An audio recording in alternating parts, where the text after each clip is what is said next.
বিদ্যালয় মাঠ জুড়ে চলছে রমরমিয়ে ব্যবসা, খেলাধুলো থেকে বঞ্চিত ছাত্রছাত্রীরা।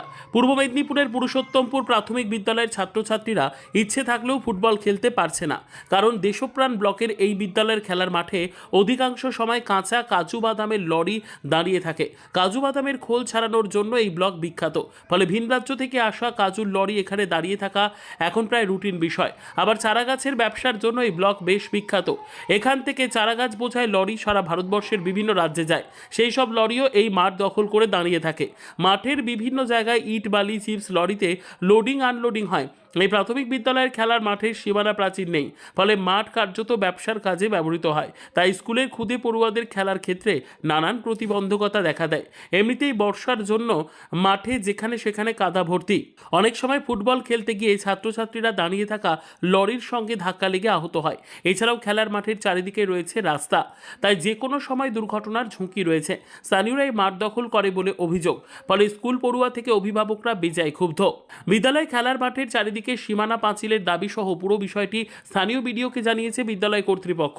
বিদ্যালয়ের খুদে পড়ুয়াদের খেলার মাঠ দখল করে এভাবে ব্যবসার কাজের জন্য ক্ষুব্ধ স্থানীয় পঞ্চায়েত সদস্যও। এই মাঠ কবে দখলমুক্ত হবে, কবে শান্তিতে খেলা যাবে, আপাতত সেই দিকেই তাকিয়ে রয়েছে বিদ্যালয়ের পড়ুয়ারা। আমি এই স্কুলে পড়ি। আমি ক্লাস 4 এ পড়ি। এই স্কুলে আমরা ফুটবল খেলি। আমরা ফুটবল খেলতে খেলতে গাড়িতে লেগে যায়, পাতে পা কেটে যায়। হ্যাঁ, বাচ্চা স্কুলে পড়ে, কিন্তু আমরা পাঠাতে চাচ্ছি না। এখানে যে সবাই যদি এখানে ব্যবসা বাণিজ্য করে, গাড়ি ঘোড়া চলে, তো আমরা কি করে এখানে বাচ্চাকে স্কুলে পাঠাবো বলো?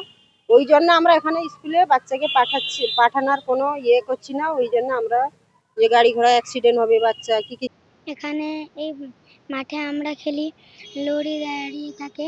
আমরা ফুটবল খেলি, লরি ধাক্কা দিয়ে যায়, আমাদের পায়ে ছিঁড়ে যায়। সেই জন্যে লরি না থাকলে আমরা শান্তিতে খেলবো। অসুবিধা এখানে গাড়ি ঘোড়া চিপস সব ব্যবসা করে, ওই জন্য আমরা এখানে পড়াতে পাঠাইনি।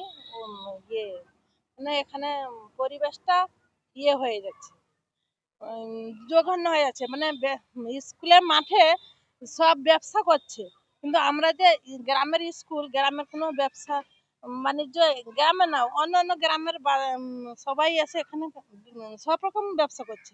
ওই জন্য আমাদের স্কুলে পাঠাতে রাজি। খেলতে পাবে কোত্থেকে? পিজ্জার কারবার, এটা সেটা সব। যদি এদিকে গাড়ি লোড হচ্ছে, ওদিকে বিচার কাজ, এদিকে তোমার চিপস বালির ব্যবসা, সবাই যদি মাঠে ব্যবসা করে, আমরা পাঁচির জন্য এটা করতেছি। চলছে। আমার স্কুলের চারদিকেই রাস্তা আছে, সেখানে প্রচুর গাড়ি ঘোড়া চলে এবং এখানে একটা বিজনেস এলাকা, এখানে চারা চারা চলে, সবসময় গাড়ি ঘোড়া ব্যস্ত থাকে। তার মধ্যে স্কুলের মাঠের উপর দিয়ে গাড়িও চলে, চারার গাড়ি চলে, আর এই কাজুর যেসব লরিগুলো দেখছেন, বড় বড় গাড়িগুলো দাঁড়িয়ে থাকে, সবসময় যদি 20-25টা করে গাড়ি দাঁড়িয়ে থাকে, তাহলে বাচ্চারা এখানে তো খেলাধুলা করতেই পারে না, গার্ডিয়ানও পাঠাতে চায় না। এতে আমাদের পঠন পাঠনের খুব অসুবিধা হয়। তো আমরা জানিয়েছি, আমরা বিডিও সাহেবকেও জানিয়েছি যে আমাদের এই স্কুলের জায়গাটা, যেটা একটা বাউন্ডারি করে ঘিরে দেওয়া যায়, যাতে একটা মানে স্কুলটা সুন্দরভাবে চালানো যায়। তো সেটা তো কোনো কিছুই হয়নি। বিডিও সাহেবকেও জানিয়েছি, আমাদের